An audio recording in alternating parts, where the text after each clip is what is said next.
ఏపీకి సంబంధించి గోదావరి జిల్లాలో రంగవల్లుల పోటీలు. నిజానికి సంక్రాంతి, కనుమ, ముక్కనుమ ఈ పండుగలకు సంబంధించి రంగవల్లుల పోటీలే ప్రధానమని చెప్పుకోవచ్చు. నిజానికి మగవారు అనేక పోటీలకు ముఖ్యంగా వెళ్తూ ఉంటారు. కోడి పందాలు కావచ్చు, అనేక ఆటలు కావచ్చు. అయితే ఆడవారు మాత్రం ఈ 3 రోజులు కూడా ఈ రంగవల్లుల పోటీల్లో పాల్గొంటూ ఉంటారు. ముఖ్యంగా కోన ప్రాంతం, కాకినాడ జిల్లాకు సంబంధించి తొండంగి మండలము ఈ పంపపేట ఏదైతే ఉందో ఈ కోన ప్రాంతంలో అత్యధికంగా ఈ పుంజులు ప్రత్యేకంగా ఈ రంగవల్లుల పోటీలు నిర్వహిస్తారు. గ్రామీణ ప్రాంతం ఉట్టిపడే విధంగా అసలు నేచురల్ మనం చూస్తాము. ఈ సమీప ప్రాంతం కోనపేట ప్రాంతం అంతా కూడా ఈ కోన ప్రాంతం అని పిలుస్తూ ఉంటారు. పూర్తిగా రంగవల్లులు తనదైన శైలిలో దిద్దుతూ మహిళలంతా కూడా ఎంతో ఉత్సాహం కనిపిస్తున్న పరిస్థితి మాత్రం నెలకొన్నాయి. దీంతో ఆ ప్రాంతం అంతా కూడా కలకలాడుతూ కనిపిస్తుంది. అనేక మంది ఈ పోటీలు అయితే మాత్రం నిర్వహిస్తున్న పరిస్థితి నెలకొంది. అంటే ఏంటి ఒక మాటలో చెప్పండి, రంగవల్లులు ఇంట్రెస్ట్ తో సరదాగా చేస్తారా, లేకపోతే అసలు అంటే ఏంటి ప్రత్యేకత ఏంటి రంగవల్లి పోటీలు అంటే ముగ్గురు ఊరంతా కలకాలాడేలాగా రంగు రంగులతో వైభవంగా జరుపుతారు. మగవాళ్ళంటే కోడి పందాలు, ఎద్దుల పోటీలు, గొడు పందాలు కట్ట అన్ని రకాలంగా జరుపుకుంటారు. ఏం ముగ్గేశారు? మీకు ప్రైజ్ అనౌన్స్ చేశారా? మొత్తం ఊరంతా పోటీలు జరుపుతున్నారు. ఏమనిపిస్తా ఉంది ఏంటి? చాలా హ్యాపీగా అనిపిస్తుంది, చాలా ఆనందంగా.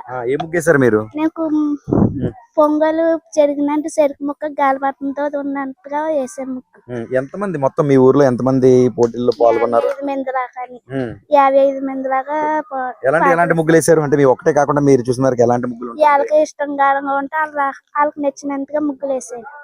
ఏంటి సంక్రాంతి మరి అసలు పల్లెటూరులో ఎలాంటి వంటకాలు చేస్తూ ఉంటారు మీ ఊర్లో? ఏంటి పిండి వంటలు? ఏంటి పిండి వంటల్లో? జంతికలు, ఎన్నప్పాలు, చెరువులు, పొంగరాలు అలాంటి పిండి వంటలతో 3 రోజులు కలకాలంగా తింటూ ఉంటారు.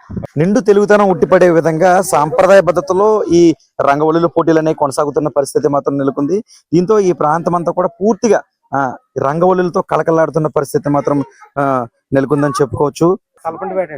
మొత్తానికి తొండంగి మండలానికి సంబంధించి తలపండిపేట ఈ కోన ప్రాంతంలో దాదాపు ఈ ప్రాంతం అంతా కూడా మనం చూస్తున్నాము. కనుమ పండుగ రోజు ఆధ్యాత్మికం, ఆనందం ఉట్టిపడే విధంగా ఈ కార్యక్రమాలు అయితే కొనసాగుతున్న పరిస్థితి మాత్రం నెలకొంది. దేవతామూర్తులతో పాటు వివిధ ఆకారాలను అయితే మాత్రం తీర్చిదిద్దే విధంగా రామాలయ ప్రాంతంలో చక్కని మనం విజువల్ చూసే ప్రయత్నం చేద్దాం. ఒక గృహిణి చక్కగా నూతన వస్త్రాలు, అంటే సంక్రాంతి సందర్భంగా చక్కని వస్త్రాలు ధరించి లంగావణితో తన జడ వేసుకున్న ముగ్గు ఆకర్షిస్తున్న పరిస్థితి మాత్రం రామాలయ ప్రాంగణం నెలకొంది. ఇలా ఒకటేంటి, దాదాపు అన్ని రకాల ముగ్గులు కూడా రంగురంగులు ప్రత్యేకంగా ఆకట్టుకుంటున్న పరిస్థితులు కూడా మనకి కనిపిస్తున్నాయి. ఏదేమైనా గోదావరి జిల్లాలు అంటేనే ఒక సాంప్రదాయ బద్ధంలో ఈ కార్యక్రమాలు జరుగుతుంటాయి. దీనిలో భాగంగానే ప్రస్తుతం అయితే మాత్రం ముగ్గులు పోటీలు కొనసాగుతూ ఉన్నాయి. అనేక ప్రాంతం అంటే ఒక ఈ గ్రామం నుంచే కాక సుదూర గ్రామాల నుంచి వచ్చిన వీరంతా కూడా ఈ గ్రామాల్లో జరిగే ఈ కార్యక్రమాల్లో పాలు పంచుకుంటూ ఉంటారు. ఒక చక్కని విధంగా అయితే మాత్రం కొనసాగుతున్న పరిస్థితి నెలకొంది. అంటే ఏంటి ఈ గ్రామంలో ఇదివరకు ఎప్పుడైనా పెట్టారా, ఇప్పుడే పెట్టారా, ఎలా కొనసాగుతుంది? గతం 2 సంవత్సరాల పాటు జరుగుతుంది. ఇదే పోటీలో అనుకోకుండా జరగడానికి కారణం తలపంటి యాదాల కొండబాబు, బద్ది శ్రీని కూడా సహకరించి ఇలా పోటీలు జరుగుతున్నాయని చెప్పడం మాకు ఎంతో సంతోషం పడింది. దానికి కారణంగా ఈ పోటీల్లో ఈ సంవత్సరం ఉంటుందని అనుకోలేదు. వీళ్ళు ముగ్గురు సహకారంతో క్రికెట్ టీం కూడా సపోర్ట్ చేయడం, తలపంపేట వీతి కూడా లేడీస్ కూడా అందరూ కూడా సహకరించి. ఎలా జరుగుతాయి మీ ప్రాంతంలో సంక్రాంతి సంబరాలు? అంటే పల్లెటూరులోనే బాగా జరుగుతాయని చెబుతారు.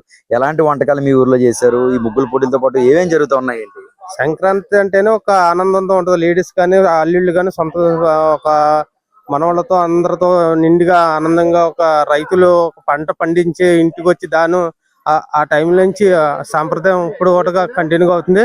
తర్వాత 2 సంవత్సరాలు పెట్టి ముగ్గులు పోటీలు పెట్టడం వల్ల ఆనందంతో లేడీస్ కూడా బాయ్స్ కంటే ఎక్కువగా పార్టిసిపేట్ చేసి బాయ్స్ ఆడాలని పట్టుదలతో లేడీస్ ప్రతి ఒక్కరు కూడా దీనికి ఆనందంగా పాల్గొనడం ఎంతో ఆనందంగా ఉంది. ఈ ఊర్లో ప్రజలు కూడా పెద్దలు గాని కుర్రలు గాని వీతి గాని అందరూ కూడా సహకరించడం, దీనికి కూడా కొన్ని సహకరించి ముగ్గులు కూడా సొంతంగా డబ్బులతో ఎవరి డబ్బులతో కూడా సొంతంగా పాల్గొనడం కూడా ఎంతో ఆనందంగా ఉంది. ఇది మొత్తానికి మగవారు కూడా ముగ్గులు వేస్తారు. ఏడు బ్రో, మీరు వేస్తారు మనం చూసే ప్రయత్నం చేద్దాం లైవ్ లో. అంటే గోదావరి జిల్లాలో ఇది ఒక వినూతమా, లేకపోతే ఏం నేర్చుకున్నారా? సార్ నేర్చుకోలేదు sir, just fun, Sankranti fun. దానికోసం ప్రైజ్ మనీ కూడా వేద్దామనా ఏంటి? ప్రైజ్ మనీ కాదు సార్, మన సంక్రాంతి అంటే మన ఆడలతో పాటు మనం కూడా మా సిస్టర్ తను కూడా తిన మా సిస్టరే, వాళ్ళకు కూడా కొంచెం ఫన్ గా ఎంజాయ్ చేయాలని, వాళ్ళతో పాటు మీరు కూడా ఎంజాయ్మెంట్ చేయాలని నేను కూడా చదగాలతో.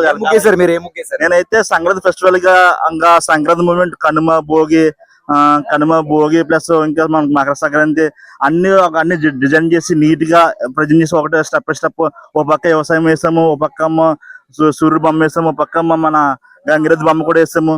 వాళ్ళు మొత్తం ఒక పక్క హరిదాస్ బొమ్మ కూడా వేసాము. ఇలా మొత్తం మన సంక్రాంతి 3 రోజుల్లో మూడు పనులు కవర్ చేసుకుంటూ నీట్ గా అందంగా డిజైన్ చేసాము. ఇట్లా మీరు రంగులు కూడా వేయడం జరుగుతుంది.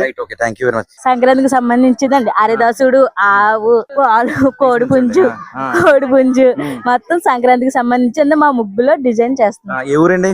కల్పనపేట. సంక్రాంతి ఎలా జరుపుకున్నారు ఈ ఏడాది? ఏంటి చాలా వచ్చారు. మేము ఇది మా అమ్మగారు ఇల్లండి. నేను మా అమ్మగారు ఇంటికి వచ్చాను, నేను నా పిల్లలు మా హస్బెండ్ వచ్చాం. చాలా గ్రాండ్ గా జరిపారు ఇక్కడ. అక్కడికన్నా ఇక్కడ ఇంకా బాగుంది. ఈ ప్రోగ్రాం పెట్టడం ఇంకా హ్యాపీగా ఉంది. ఎలాంటి వంటకాలు ఇంట్లో పండగలు కదా, ఏమేమి వంటలు, పిండి వంటలు ఉండారో వరుసగా చెప్పండి. మొత్తం జంతికలు, సున్నుండలు, కొబ్బరి పూలు, ఇంకా వెరైటీ అమ్మవాళ్ళు చేస్తారు. మొత్తం అందరూ ఇంటి దగ్గర ఉన్నారు. అమ్మమ్మ వాళ్ళమ్మ మొత్తం వీళ్ళందరూ చేస్తారు. మేము కూడా వాళ్ళు చేస్తూ ఉంటే మేము చూస్తూ ఉంటే తింటా ఉంటాం. చాలా బాగా ఎంజాయ్ చేస్తున్నాం. ఇక్కడ ఆడవాళ్ళందరినీ కలిపి ఒక్కడి ముగ్గు వేయాలని టోటల్ కి చాలా బాగా వచ్చింది. అందరూ ఇక్కడ చాలా సరదాగా వేస్తున్నారు, చాలా ఎంజాయ్ గా వేస్తున్నారు. మనకి రావాలి ఒకరి మీద ఒకరు పొడిదాలతో వేస్తున్నారు. చాలా బాగా వేస్తున్నారు. ఒక పండుగ వాతావరణం మించి గోదావరి జిల్లాలో ముగ్గుల పోటీలు కొనసాగుతాయి. ఇందుకు భిన్నంగా పురుషులు కూడా ఈసారి ముగ్గుల పోటీలో పాల్గొన్న పరిస్థితి మాత్రం పంపాదిపేటలో నెలకొందని చెప్పుకోవచ్చు. ఒక పక్క తలపంటిపేటలో నెలకొంది. ముఖ్యంగా ఒక పక్క మహిళలు, మరొక పురుషులు కూడా ముగ్గులు వేస్తున్నారు. ఇంట్లో అనేక రకాల నేచురల్ వంటకాలు, అంటే సిటీలకు వచ్చేసరికి మనం బయట నుంచే ఎక్కువగా ఈ స్వీట్స్ గానీ వంటలు కానీ తెచ్చుకుంటుంటాం. కానీ గ్రామీణ ప్రాంతాల్లో ఇంట్లోనే జంతుకులు కావచ్చు, సున్నుండలు కావచ్చు, అరిసెలు కావచ్చు, పోకొండలు కావచ్చు, పొంగడాలు కావచ్చు, ఇవన్నీ కూడా నోరూరించే విధంగా తయారు చేయడం, వాటిని తినడం మీద ఒక సరదాగా గ్రామీణ ప్రాంతంలో అసలు సిసలైన సంక్రాంతి సంబరాలు అయితే మాత్రం కనుమ పండుగ రోజు పంపాదిపేటలో గ్రామ సర్పంచ్, తలపంటిపేటలో గ్రామ సర్పంచ్ కావచ్చు, ఇతర పెద్దలు కావచ్చు, వారి పర్యవేక్షణలో అయితే మాత్రం కొనసాగుతున్నాయి. ఏదేమైనా అసలు సిసలైన సంక్రాంతి సంబరాలు అయితే మాత్రం తలపంటిపేటలో కొనసాగుతున్న పరిస్థితి మాత్రం నెలకొంది. ఇది తొండంగి మండలానికి సంబంధించిన సంక్రాంతి సంబరాలు అప్డేట్.